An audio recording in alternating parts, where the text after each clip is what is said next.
I thought falling asleep at work was my biggest mistake, until I woke up and saw what my boss really was.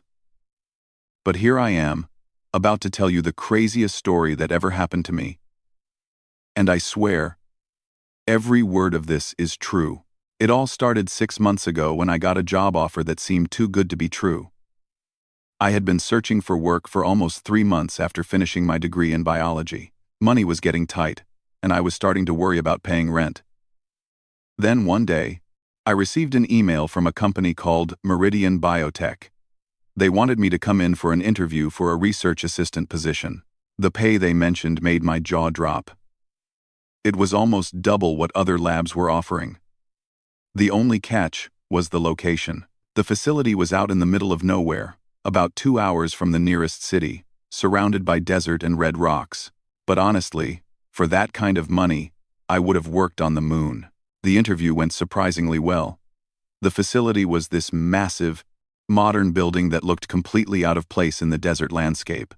Everything was shiny and new, with the latest equipment I had only read about in journals. But what really caught my attention was my future boss, Dr. Sterling.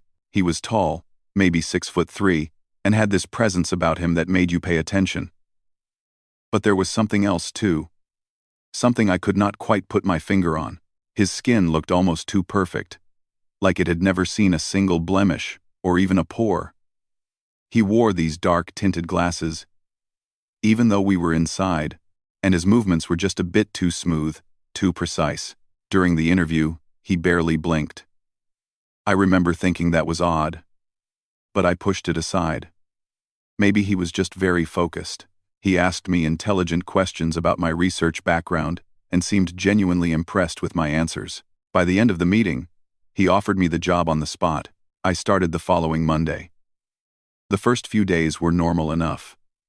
I met the other staff members, learned the lab procedures, and got familiar with the research we were doing. We were working on something called genetic compatibility mapping. The goal, as Dr. Sterling explained, was to find ways to match organ donors with recipients more effectively and develop better treatments for genetic diseases. It was fascinating work. But I started noticing strange things almost immediately. For one, the entire research wing had no windows. Not a single one. When I asked about it, they said it was for temperature control and to prevent contamination. That made sense, I guess, but it felt odd. The security was also intense. We had to scan our fingerprints and retinas just to enter certain areas. There were cameras everywhere, watching every corner of every room. And Dr. Sterling had this way of appearing suddenly, like he could move without making a sound.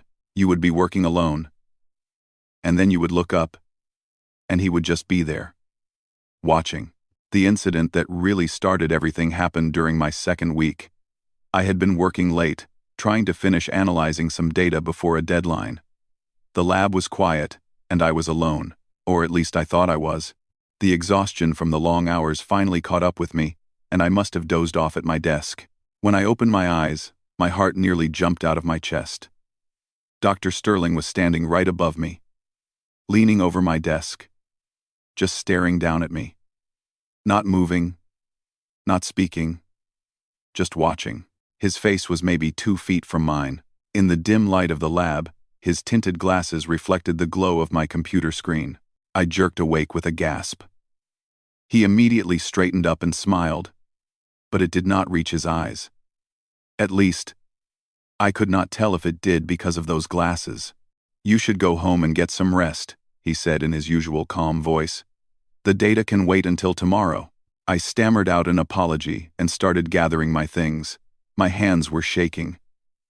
As I packed up my laptop, I realized something else. Just before I woke up, I had heard something, a sound, like a low humming or vibration, almost at the edge of what I could hear. But now the lab was silent. I drove home that night with my mind racing. Maybe I had imagined how close he was standing. Maybe the stress and lack of sleep were making me paranoid. But I could not shake the image of him hovering over me in the darkness, completely still, just watching me sleep. That night, I barely slept at all. And that was just the beginning of everything that would follow. The weeks after that night in the lab were strange, to say the least. I tried to convince myself that I had overreacted, that Dr. Sterling was just checking on me because I had fallen asleep at work. But the more time I spent at Meridian Biotech, the more things just did not add up. I started paying closer attention to Dr. Sterling, really watching him the way he seemed to watch all of us. And once I started looking, I could not stop noticing the oddities. During meetings, he would sit perfectly still, for minutes at a time. I mean completely motionless, not even the tiny shifts and fidgets that normal people do. His eyes, whenever I caught a glimpse of them behind those tinted glasses, never seemed to blink. Then there was the way he knew things. Personal things. During a casual conversation in the break room, he mentioned that I probably preferred working in quiet spaces because of my childhood studying habits. I had never told anyone at work about that. Another time, he asked how my mother was doing with her new hobby, which was pottery. I had never mentioned my mother, let alone her hobbies. The research itself was becoming more mysterious too. The genetic markers we were analyzing did not match anything in the standard databases. When I asked about this, the senior researcher told me they were working with rare genetic variations, but something about the data sets bothered me. The chromosome structures we were studying had patterns I had never seen before. Not in any textbook or research paper. I started keeping notes. Not on my work computer, but in an old notebook I kept in my bag. I wrote down every strange occurrence, every odd detail I noticed. The list grew longer each day. One afternoon, I was having lunch with Tom, another researcher who had been at the facility for about 2 years. We were sitting in the cafeteria, and I carefully asked him if he had noticed anything unusual about the place. His expression changed immediately. He looked around, then leaned in closer. "You feel it too?" he whispered. "Listen, we should talk about this, but not here. Never here. Come to my apartment tonight." I agreed, feeling both relieved that I was not crazy and nervous about what he might tell me. That evening, I drove to Tom's place with my stomach in knots. When he opened the door, he looked worried, almost frightened. We sat in his small living room, and he spoke quietly, even though we were alone. He told me about other employees who had left suddenly. One day they were at work. The next day they were gone. No goodbye, no explanation. He said he had tried to contact a few of them, but they never responded. Then he told me something that made my blood run cold. About 6 months ago, he had been working late in the lab. He walked past Dr. Sterling's office and saw him through the glass door, but what he saw in the reflection on a metal filing cabinet did not match what he saw directly. For just a moment, the reflection showed someone taller, with proportions that were not quite right. "I know how crazy that sounds," Tom said, running his hands through his hair.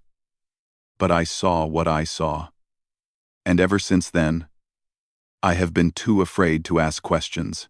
Before I could respond, his phone buzzed. He looked at the screen, and all the color drained from his face. It was a message from Dr. Sterling, asking him to come to the facility immediately for an urgent matter. At 9 o'clock at night, Tom stood up, and I could see his hands trembling. "I have to go," he said. "Just forget what I told you, okay? Forget all of it." I tried to stop him, tried to ask what was wrong, but he practically pushed me out the door. I drove home confused and scared, not knowing what to think. The next day at work, Tom was there, but he was different. When I tried to talk to him about our conversation, he looked at me blankly and said he did not know what I was talking about.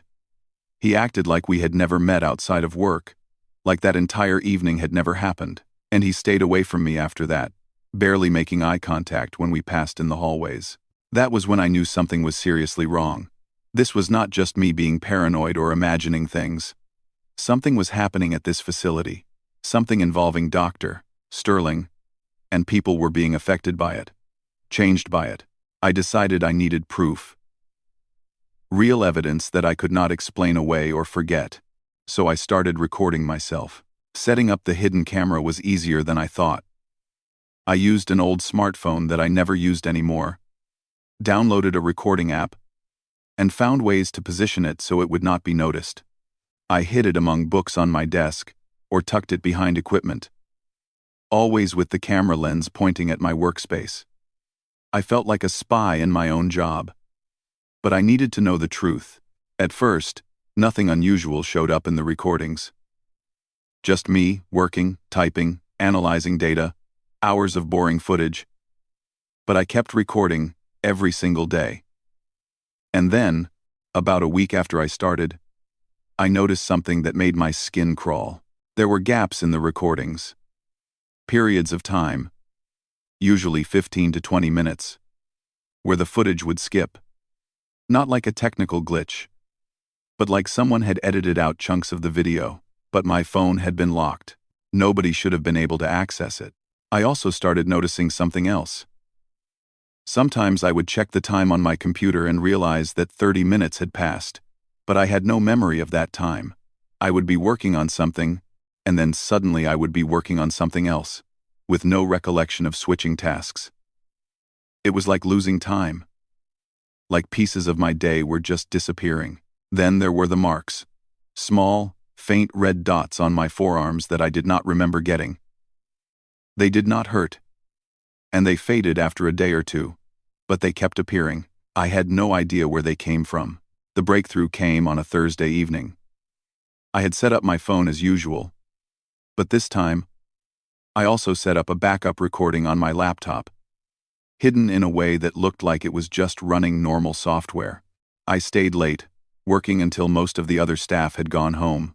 That night, when I reviewed the footage, I finally saw what was happening to me, and it explained everything. Around 8:30, Dr. Sterling entered my lab area. I was still working, focused on my screen. He walked up behind me, and I did not even turn around. Then he pulled out a small device from his pocket, about the size of a phone, and pressed something on it. A high-pitched sound filled the recording, so high it was almost beyond hearing. In the video, I watched myself freeze, not like I was sleeping, but like I had been paused. My eyes were open, but I was not moving, not blinking, just completely still. Dr. Sterling walked around to face me, and he did something I will never forget. He removed his tinted glasses. His eyes were completely black.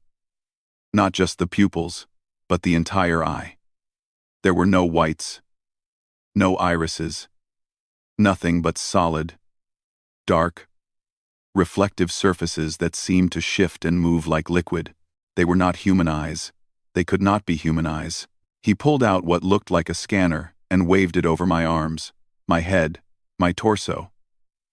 The device made soft beeping sounds. Then he spoke, but not in English. The language sounded like nothing I had ever heard before.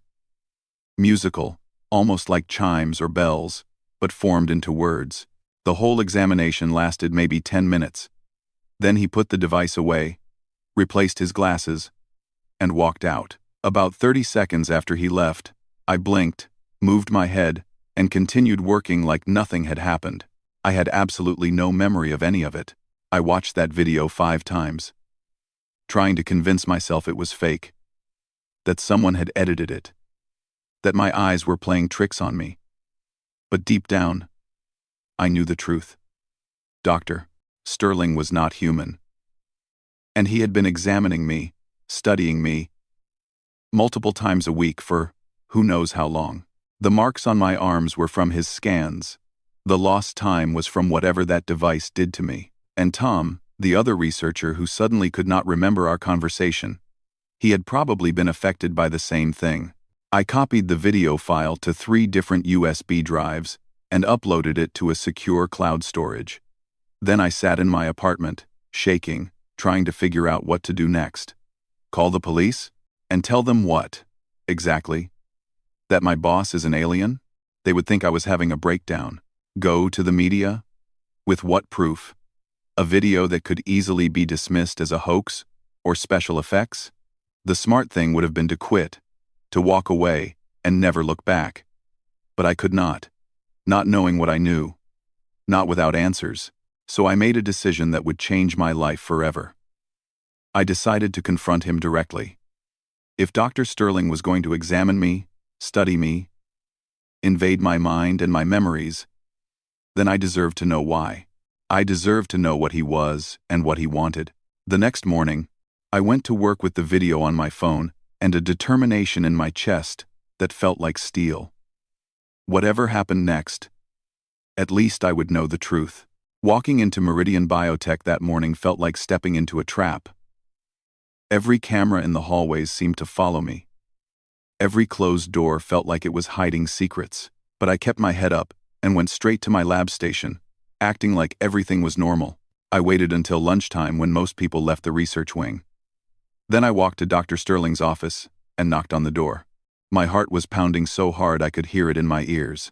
"Come in," his calm voice called from inside. He was sitting at his desk, looking at multiple computer screens, showing data I did not recognize. When he saw me, he smiled that same smile that never quite reached his eyes. "What can I do for you?" I closed the door behind me and took a deep breath. "I need to leave," I said. "I am quitting, effective immediately." His smile faded. He leaned back in his chair, studying me in that intense way of his. "May I ask why? Has something made you uncomfortable?" "I tried to leave this morning," I continued, my voice steadier than I felt. "But my car would not start. The electronics are completely dead. And my phone has no signal, even though I had full bars on the drive-in yesterday." Dr. Sterling was quiet for a long moment. Then he stood up slowly, his full height seeming even taller in the small office. "I see," he said quietly. "You have noticed." "Noticed?" I pulled out my phone and showed him the video. "I have evidence. I know what you are. I know what you have been doing to me. I wanted this. I wanted was, to all of us." I expected him to panic, to threaten me, to do something dramatic. Instead, he just sighed, like a teacher whose student had figured out the answer to a difficult question. He walked to his office door and locked it, then turned back to me. "All right," he said. "We need to talk." What happened next is something I still have trouble believing, even though I lived through it. Dr. Sterling removed his tinted glasses completely and set them on his desk. Those impossible black eyes stared at me, reflecting my frightened face back at me. Then his appearance began to shift. Not dramatically, not like in movies where someone transforms into a monster. Just subtle changes. He seemed to grow an inch or two taller. His proportions shifted slightly. His arms a bit longer, his fingers more extended. His skin took on an even smoother quality, with a faint iridescence in the light. "My real name cannot be pronounced with human vocal cords," he said, his voice unchanged. "Dr. Sterling is fine. I am what you might call an observer. Though that is a simplified translation. My people have been studying humanity for a very long time. I wanted to run. Every instinct in my body screamed at me to get away. But I was frozen. Not by any device this time. Just by pure shock and fear." He continued speaking, his tone matter-of-fact, almost gentle. "We are not here to harm you. We never have been. My species, the Athari, have been monitoring human development for decades. We work within your society, observing, learning, occasionally guiding when necessary. The research here at Meridian is real. We truly are developing cures for diseases, advancing medical science.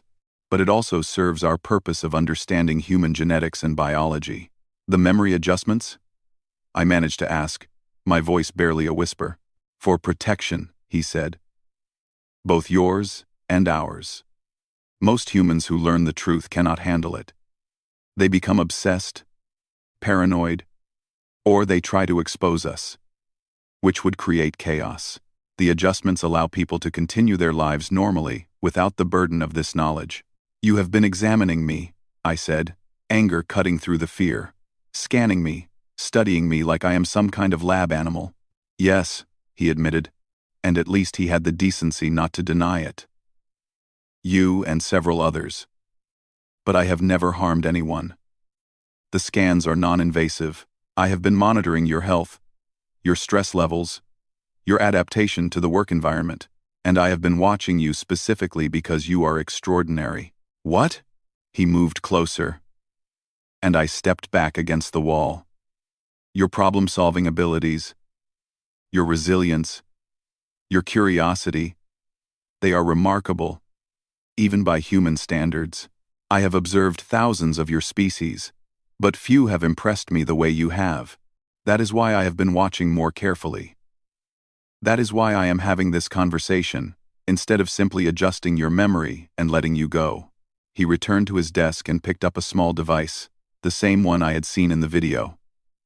"I am offering you a choice, and I am doing this because I believe you can handle it. I can use this device, and you will forget everything. You will leave Meridian with a generous severance package, excellent references, and no memory of what you learned here. You will go back to a normal life. Or," I asked, because there was clearly an or you keep your memories and your understanding.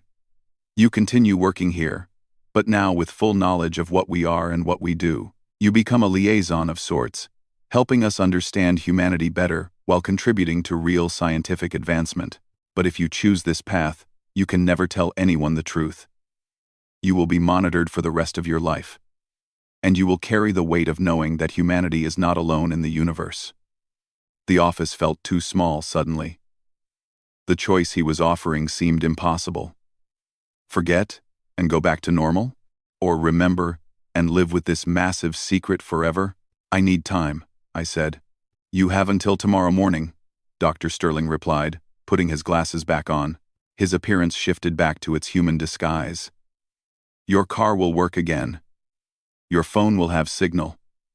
You are free to leave and think about this. But tomorrow, you must decide." I left his office on shaky legs and somehow made it to my car. True to his word, it started perfectly. I drove home in a daze, my mind spinning with everything I had learned. That night was the longest of my life. I did not sleep at all that night. I sat in my apartment, staring at the walls, replaying every moment of that conversation in my head. Part of me wanted to believe it was all a hallucination, that I had some kind of breakdown, but I knew better. The video evidence, the marks on my arms, Tom's sudden memory loss, it all fit together now. By morning, I had made my decision. It was not an easy one, and I knew it would change everything about my life. But I also knew I could not go back to not knowing. Once you learn that we are not alone in the universe, once you see proof that other intelligent beings are walking among us, you cannot just forget that. Even if someone offers to erase it from your mind. I drove back to Meridian Biotech with my choice already made. Dr. Sterling was in his office, looking like he had been expecting me. When I walked in, he gestured to the chair across from his desk. "I want to remember," I said before he could ask. "I want to know the truth and be part of this. Whatever this is." Something changed in his expression. Relief? Maybe? It was hard to tell, with those glasses hiding his eyes. "Are you certain?" "This decision cannot be undone." "I am certain." He nodded slowly. "Then welcome to a much larger world than you ever imagined." Over the next few weeks, Dr. Sterling began teaching me things that fundamentally changed how I understood reality. He showed me technology that seemed like magic. Devices that could manipulate matter at the molecular level. Scanners that could read biological information instantly. He explained that the Aethari had been observing Earth for over 100 years, watching humanity grow and develop. "Why?" I asked during one of our sessions. "Why observe us? Why not make contact officially?" "Because humanity is not ready," he said simply. "Your species is still learning to coexist with itself. Wars, prejudice, resource conflicts, these issues must be resolved before you can join the larger community of intelligent species. We observe and occasionally guide, preventing disasters that would set you back, but we cannot force your evolution. That must happen naturally." He showed me something else too. A database of other observers working on Earth. I saw faces I recognized from news broadcasts. People in government positions, scientists at major universities, doctors at leading hospitals. There were hundreds of them, all disguised as humans, all working quietly to study and guide us. Are all of them Aethari? I asked. Most, he said. But there are a few from other species as well. The universe is more crowded than humans realize. Learning to keep this secret was harder than I expected. I had to act normal around my family and friends, pretend my life had not completely changed. My sister would call and talk about her problems at work, and I would have to bite my tongue to keep from saying that her issues seemed small compared to the fact that aliens were living among us. The work at Meridian continued, but now I understood its true purpose. Yes, we were developing real medical treatments that would help people, but we were also collecting data about human genetic diversity, about how different populations responded to different environmental factors, about the overall health and resilience of the species. It was information the observers needed to assess humanity's readiness for eventual contact. 3 months passed. I settled into my new reality, though it never stopped feeling strange. I could identify other observers now. Dr. Sterling taught me what to look for. The tiny tells that gave them away if you knew what to watch for. I spotted 2 at a conference I attended, 3 more in a documentary I watched on television. One evening, I was working late again, analyzing some genetic sequences. The lab was quiet. Just the soft hum of equipment and the clicking of my keyboard. I sensed someone behind me and looked up to find Dr. Sterling watching me work, but this time, it felt different. There was no scanning device, no memory adjustment equipment. He was just observing, like a colleague checking in on a project. When our eyes met, he nodded with what looked like approval. You are adapting well, he said. Better than most humans would. I still have questions, I admitted. So many questions. I know. And I will answer what I can. When I can. He paused, then added, there is a new research assistant starting next week. They will need training. Human or observer? I asked. Human. But showing potential. He looked at me meaningfully. I thought you might help me assess them. A human perspective could be valuable. I realized what he was really asking. He wanted me to help identify other humans who might be ready to know the truth. To join this strange, secret world between species. It was a responsibility I had never imagined having. What are you preparing us for? I asked suddenly. All this observation, all this guidance, it is leading somewhere, right? Dr. Sterling was quiet for a moment. In time, humanity will be ready for contact. Official, public contact. But that day is still years away. Maybe decades. Until then, we watch. We protect. We prepare. And humans like you, who know the truth, you will be essential when that day comes. You will be bridges between our species. I turned back to my work, but my mind was racing. A new researcher to evaluate. More responsibility. More secrets. And somewhere in the future, a day when humanity would learn they were not alone. And I would be one of the few people ready for it. My old life felt like it belonged to someone else now. The person I was before I fell asleep in this lab and woke to find Dr. Sterling watching me. She was gone. In her place was someone who carried an impossible secret. Who worked alongside beings from another world. Who saw reality as it truly was, instead of the comfortable illusion most people lived in. As I continued analyzing the data on my screen, I heard that same soft humming sound I had noticed months ago. But now I recognized it for what it was. The background frequency of the Aethari technology all around me. I had become so used to it that I barely noticed anymore. Dr. Sterling left to return to his office, and I was alone again with my thoughts and my work. Somewhere above us, beyond the ceiling, beyond the atmosphere, beyond what human eyes could normally see, there were others watching. Always watching. And now I was part of that watch, looking at my own species from a perspective that few others had. The weight of it was enormous. But so was the wonder. Every day brought new understanding, new knowledge, new glimpses of a universe far stranger and more magnificent than I had ever dreamed possible. I glanced at my calendar. The new researcher would arrive in 5 days. I wondered what their story would be. whether they would notice the same strange details I had, whether they would be given the same impossible choice. And I wondered if I would see in them what Dr. Sterling had seen in me. That potential to handle the truth. My life would never be normal again. But normal suddenly seemed like such a small thing to want, when the universe was so much bigger than I had ever imagined. As I returned to my research, I smiled slightly. The girl who took this job 6 months ago just wanted to pay her rent. The person I had become wanted to understand everything. And maybe, just maybe, that made all the strangeness worthwhile.